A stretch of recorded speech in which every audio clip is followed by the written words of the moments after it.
This video is all about arrays. An array is a collection of like elements. There are many engineering applications, some of which we're going to look at, that use arrays.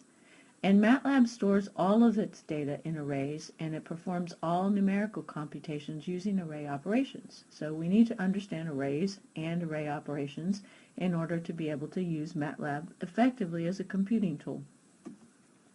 A one-dimensional array is also called a vector. And a vector is simply a row of numbers or a column of numbers. Here we have a couple of examples. I have a row vector I called x that has 4 numbers in it, and a column vector called y that has 3 numbers in it. A two-dimensional array is also referred to as a matrix. And when you think about matrix, you should just think about a table of numbers. It has multiple rows, multiple columns. And the size of the matrix is the number of rows by the number of columns. So here we have a couple of matrices. You can see that matrix A has 2 rows and 3 columns. So this is a 2 by 3 matrix. And matrix B has 3 rows and 4 columns. So it's a 3 by 4 matrix. If I refer to matrix A, that's all the values in matrix A. But if I look at A2, 3, that means the element that's sitting in row 2 and column 3 of matrix A, and in this case that would be a value of 10. If I refer to B1, 4, that means I want to look at the element that's sitting in row 1 and column 4 of the B matrix, and that would be the value of 82. We can have multidimensional arrays, and a good example of a three-dimensional array would be a color image, like a digital picture that you would take with your camera. So the rows and the columns would represent all of the various pixels in that image, and the third dimension would represent the intensity of red, the intensity of green, and the intensity of blue in each of those pixels. So we're going to talk about creating and manipulating arrays in MATLAB, and you've already had some experience with this. You have created one-dimensional arrays or vectors when you've done plotting. You've created a set of x values that are going to go on the x-axis. You've plugged those x values into an equation to determine the y values, and you've created plots of many, many different kinds of mathematical functions. So this part should look real familiar. One way that I can create an array is simply by naming my vector. In this case, I'm going to call it A, equals, square brackets, start typing in numbers. And if I do that, of course, I'm going to get a row with 4 elements in it. If I define a vector and instead of just spacing between the numbers, I terminate each number with a semicolon, that semicolon means start a new row, start a new row, start a new row. So in this case, my vector B is going to be a column of numbers rather than a row of values. Now what if I want to have a matrix? Well, I can use exactly the same idea. In this case, I'm going to create a matrix called C. So I type all the values that I want to go in the first row of that matrix. I terminate that row using a semicolon, and then I type all the values that I would like to go in the second row. And if I had a third row for this matrix, I would terminate row 2 with a semicolon and type the values that I wanted to go into row 3. In this case, I only have 2 rows. Now, what about this command? I get an error if I type this command, and if you look at the command, you'll see why. Because I'm trying to enter 3 values into row 1, 1.3, 7.2, and 9.5, but I'm trying to put 4 values into row 2, 2.6, 5.1, 4.7, and 8.1. Can't do this. All of your rows have to have exactly the same number of values. So if you short a row by a value, you're going to get an error. Using vertical concatenation, the dimensions of the matrices are not consistent. Now, there's lots of other ways that you can create arrays besides manually typing numbers in. You already know we can pull in data from an Excel file and pull that in as an array. This first function, start, increment, maximum, you've used that multiple times to create a vector of values for the x-axis when you're plotting. You've also used the command linspace before. Linspace, start, end, number of points. Couple that you haven't seen before, I, n comma n, creates an identity matrix. If you don't know what an identity matrix is, we are going to talk about that in a later video, but it's basically a matrix that has ones down the diagonal and zeros everywhere else. Zeros, n comma m, creates a n by m matrix of all zeros, and ones, n comma m, creates an n by m matrix that's all filled with ones. And we'll talk about why you might want to create a matrix full of zeros or a matrix full of ones a little bit later. I also have some random functions that will randomly create a matrix of whatever size I want with various values filled in. So RANDI stands for random integer, and I can create a vector of random integers going from I min to I max, and it's an m by m vector, and we're actually going to do this a little bit later on.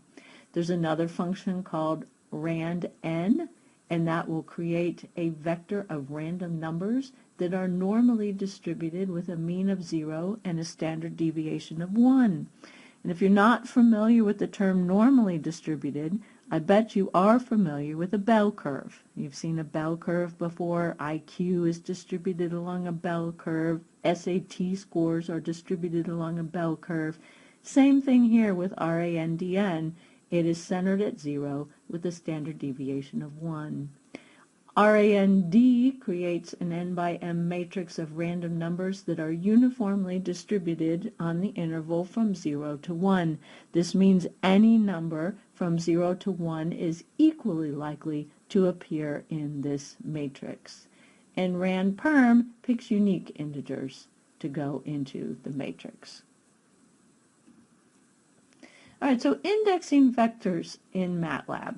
Suppose we create this vector x that has these values. X has 8 values in it.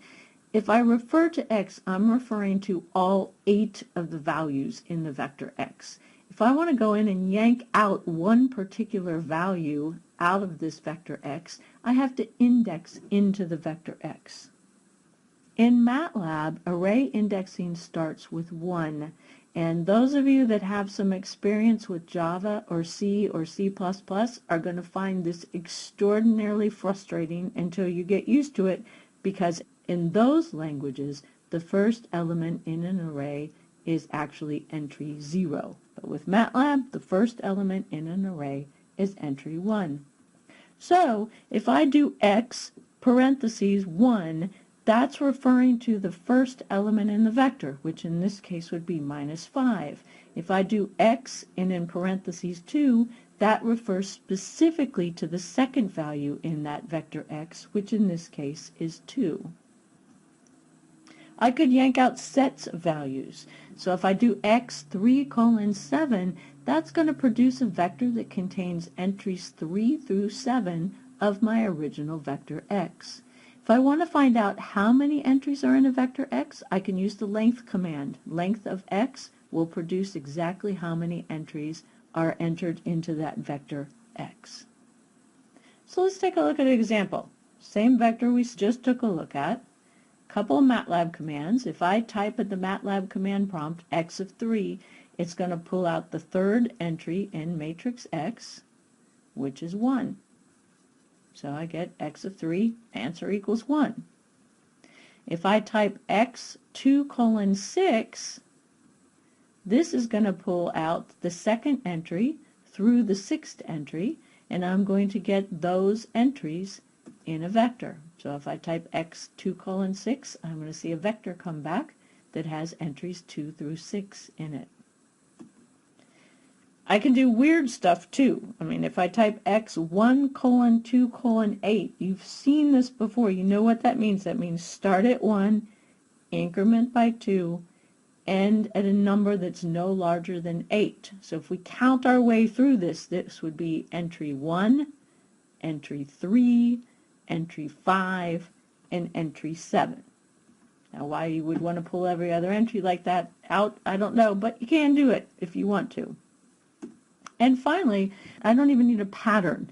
I can go in and I can say, hey, I want the first entry in X, the 6th entry in X, and the 8th entry in X, and I can pull those out also. Now, if I want to index into a matrix, that's a little bit different because a matrix is two-dimensional. So instead of just specifying an entry number, I actually have to specify which row the element is in that I'm trying to get and which column that element is in.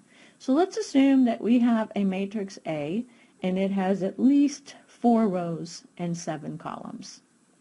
If I type A 3, 5, that means that I am pointing to the value in the matrix A that is sitting in row 3, column 5. If I do A3, colon, the 3, clearly that's the first entry, so it's talking about row 3. The colon is actually a shortcut that says take row 3 and all of the columns in row number 3. Now, I could be more specific about that, but that's a nice little shortcut for grabbing out the entire row 3 sitting in matrix A. I can reverse that, and if I do A colon, 2, that means that I want to pull out column 2, and I want to pull out all of the rows that are sitting in column 2. And again, I can pull sections of this matrix out. So if I did this A 2 colon 4, 3 colon 5, that would pull out everything that in A that was in rows 2 through 4 and in columns 3 through 5. If you want to know how many elements, how many rows and columns a matrix has, you can use the size command. So if I type rows, columns equals size of A, rows is going to come back as the number of rows in my matrix A, and the variable COLS will come back as the number of columns in matrix A. So let's do an example, and you can see here that I wasn't patient enough to type all the entries in a matrix. I just went ahead and used the random integer command. So this random integer command, RANDI, the first vector there, 0 to 10, says that I want integers that only range from 0 up to 10. And then the second vector, 4, 5, says how big I want my matrix to be. And in this case, I want my matrix to have 4 rows and 5 columns. And you can see, sure enough, I get a matrix. All the numbers in that matrix are from 0 up to 10, and it is a 4 by 5 matrix, 4 rows, 5 columns. If I type that command in MATLAB 3 or 4 times, I'm going to keep getting a different matrix every time because it's a random generation of these values. So if I type at the MATLAB command prompt matrix 2, 3, that should go to row 2, column 3 of the matrix, and what I have sitting in row 2 and column 3 is 10. So it comes back with 10. If I type matrix colon, 4, that means all rows and column 4. And if I look at column 4, my column 4 is 2, 8, 2, 5. And sure enough, that's what I get back as a column vector. If I do matrix 3, 2 colon 4, that means go to row 3 and pull out everything from columns 2 to column 4. Well, if I go to row 3 and I go to column 2, 3, and 4, I have the values 1, 3, 2. And that's what I get. If I do matrix 2 colon 3, 3 colon 5, that means to go to rows 2 and 3, pull out everything that is sitting in columns 3 through 5. So that's actually going to pull out a section of values, and I'm going to get a 2 by 3 matrix. So that's how you index into a matrix. If I refer to matrix itself, that's all the values. That's all 20 values sitting in that.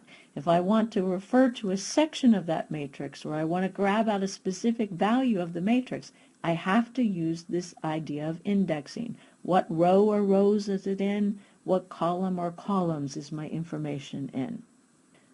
And these functions we already talked about, size of A and length of A, you're going to find those to be extraordinarily useful functions. Size of A will tell you how many rows and how many columns a matrix has. Length, you're only going to want to use this for vectors. It will tell you how many entries there are in a vector. It's not particularly useful for matrices because it gives you the largest dimension, but that doesn't tell you whether it's giving you back rows or columns. So for matrices, always use size.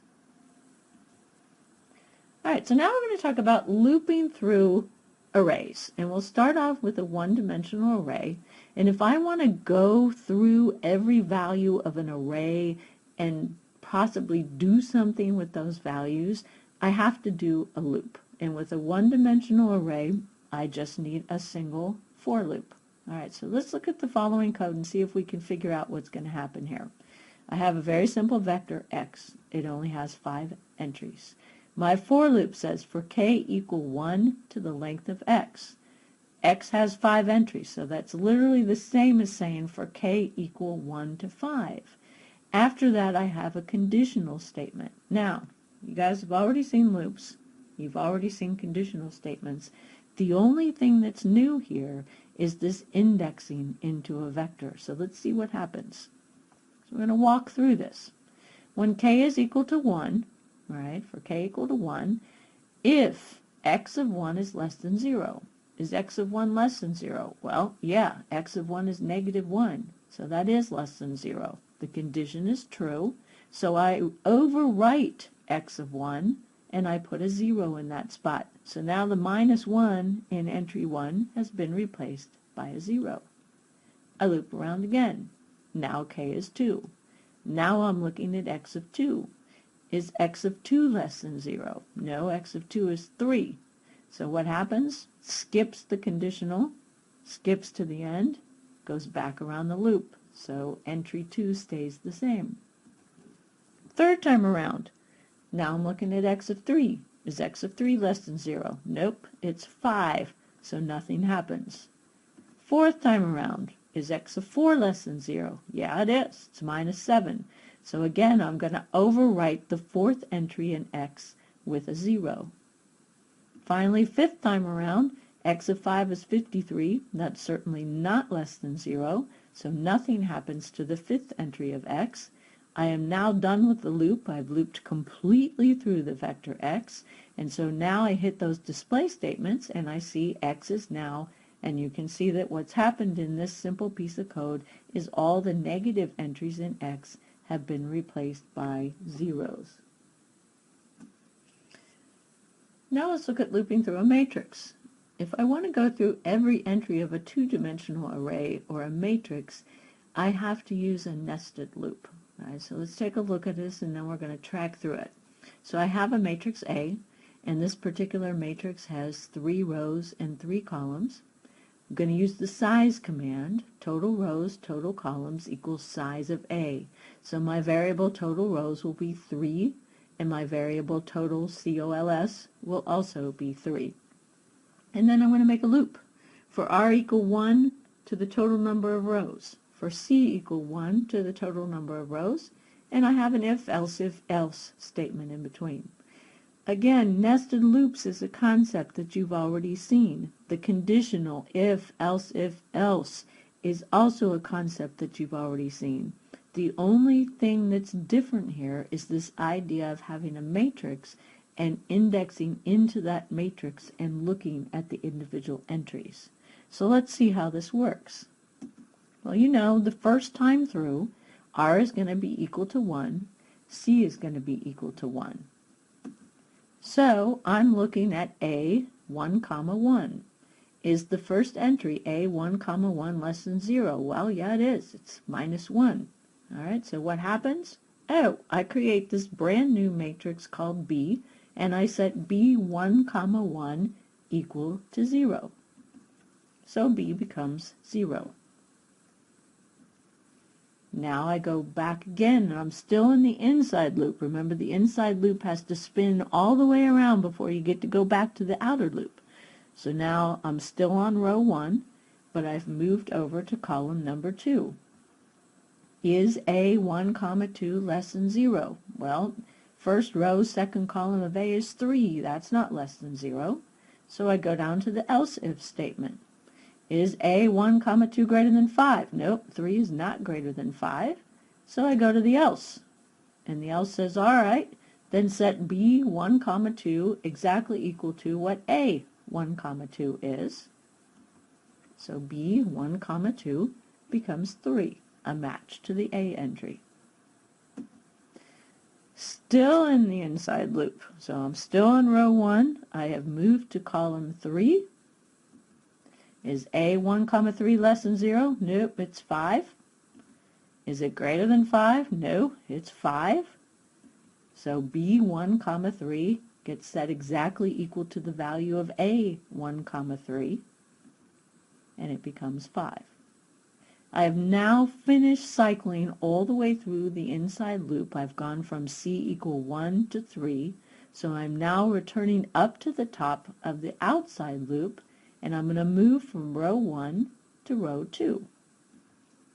So now I'm at row 2, column 1, and in row 2, column 1, A is 6. So A 2, 1 is 6. That's certainly not less than 0. However, it is bigger than 5.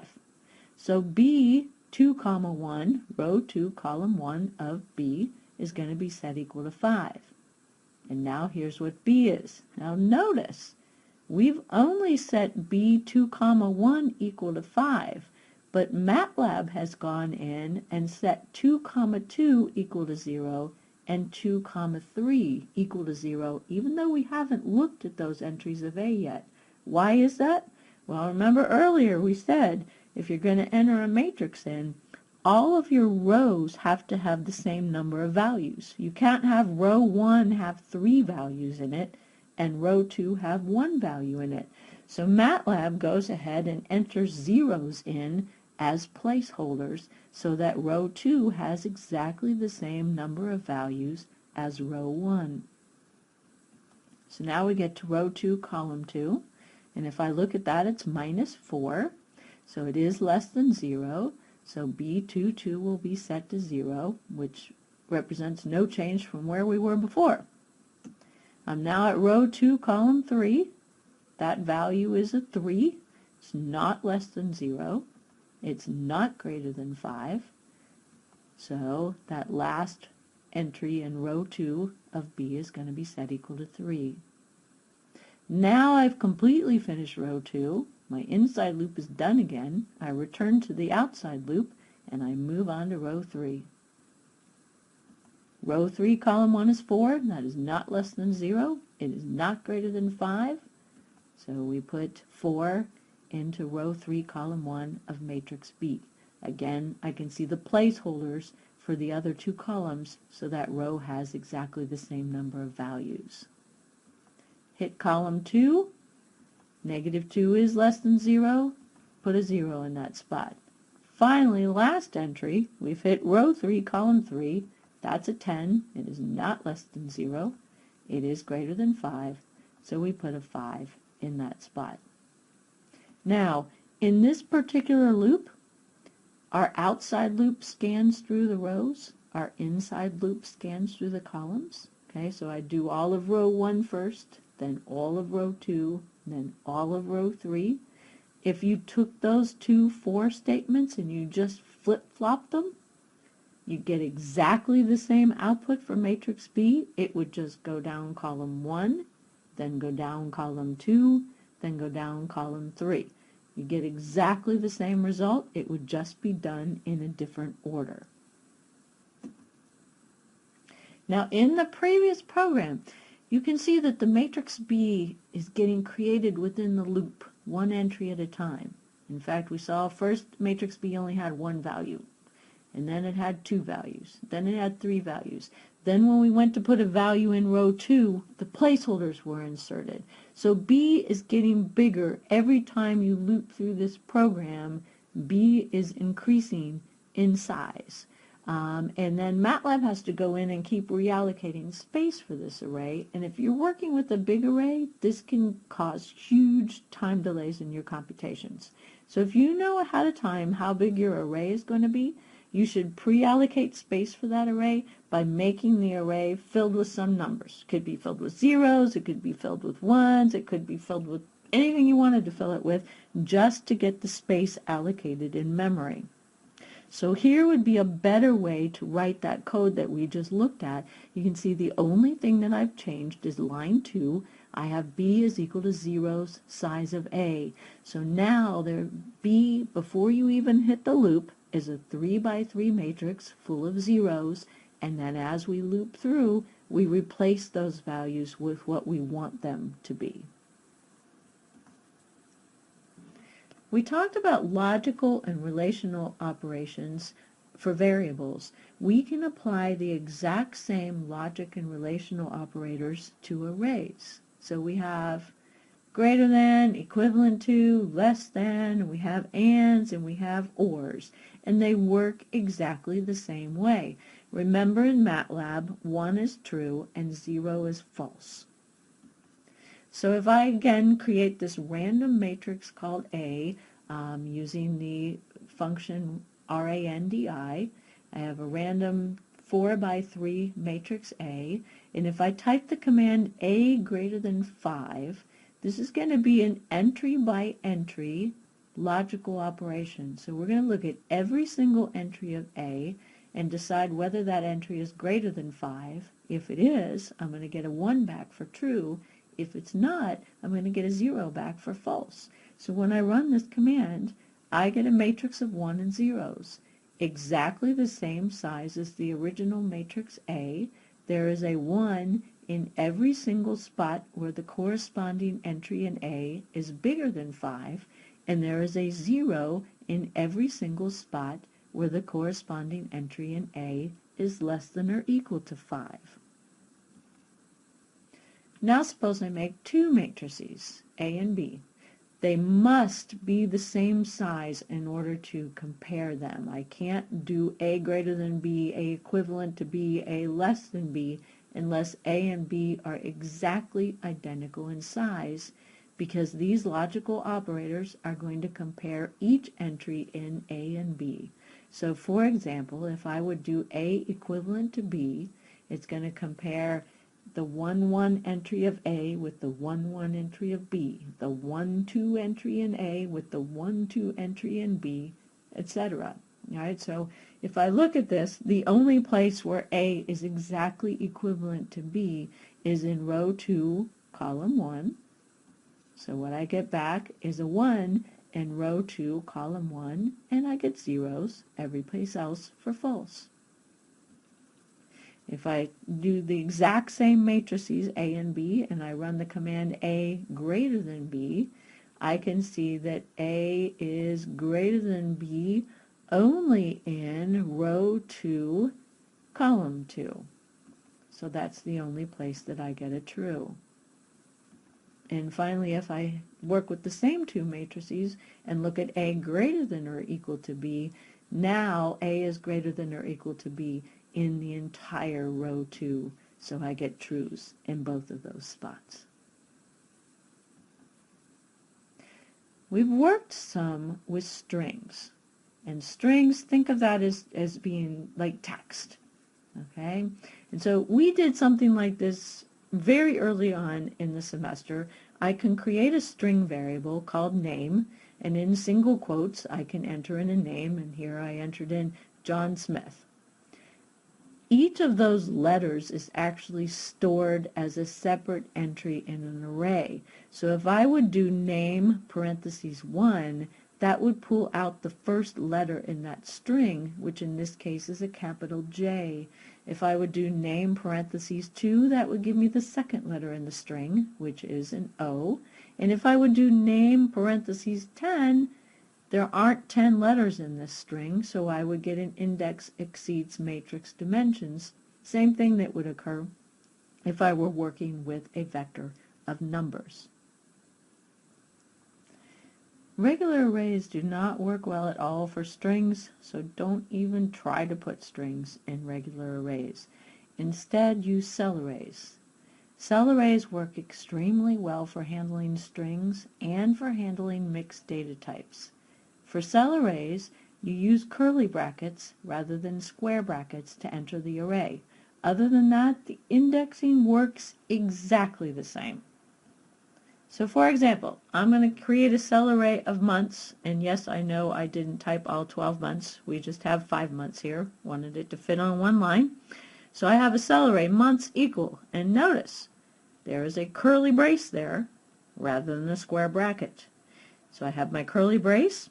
I always enclose strings in single quotes. So I have January, February, March, April, May, and the curly braces. If I hit enter, comes back with the 5 strings for those months. Now notice the indexing works exactly the same way. So if I do months and in parentheses 1, this will pick out the first entry out of that cell array and come back with January. If I would do months, parentheses 5, that's going to pick out the 5th string in that cell array, which is May. This particular cell array is a vector of strings. You can do exactly the same thing and make matrices of strings. So I can have strings, multiple rows and columns of strings. And again, the only change is instead of using square brackets, you use these curly braces. Now, we just looked at some logical operators for vectors and matrices. We looked at the equal or the is equivalent to, the greater than, the less than, the greater than or equal to, that kind of thing. For a string, the only thing that really makes a lot of sense is the is equivalent to operation. But for a string, you definitely do not want to use the equal operator. Instead, what you want to use is a MATLAB function called strcmp, strcmp. So if I run strcmp months, February, this function is going to take the cell array of months that we previously defined, and it's going to compare it to the string February. And look what it produces. It produces a false for the first entry because the first entry was January. It produces a true for the second entry because that was indeed February. And it produces falses for the remaining 3 months because those were not a match to February. Now you got to be a little careful about this. If I run the exact same command, but I take February and I turn that capital F into a small f, I'm actually going to get falses all the way across because MATLAB is case sensitive, and MATLAB sees the text February starting with a capital F as different from the text February starting with a small f. If you don't want this operation to be case sensitive, you can use strcmp and put an I at the end. And in that case, I could randomly capitalize or non-capitalize any of the letters, and it's just going to strictly be looking at a letter match rather than a case match. And finally, the other version of this is strncmp, and I can use a third argument in that function, and I can say, okay, only compare the first 3 letters of months to the string FEB. All right, so to wrap this up, regular arrays are really convenient for doing a lot of different types of numerical computations and programming applications, and we're actually going to talk about array operations and array applications for the rest of this semester. All of the entries in a regular array have to be of the same type. You can't have some entries that are doubles, some entries that are 8-bit unsigned integers, some entries that are 16-bit signed integers. It has to be the same and uniform across the entire array. Cell arrays are great if you want to work with strings or if you want to mix your data types up. All right, so now it's your turn. The next 3 slides have some various commands that you're supposed to try in MATLAB. Alright, so you can put this thing on pause and try these commands. Make sure you understand what's happening. Now try this set of commands. Put the video on pause. Make sure you understand what these commands are producing. Now try this set of commands. See if you understand what the output is. Now take the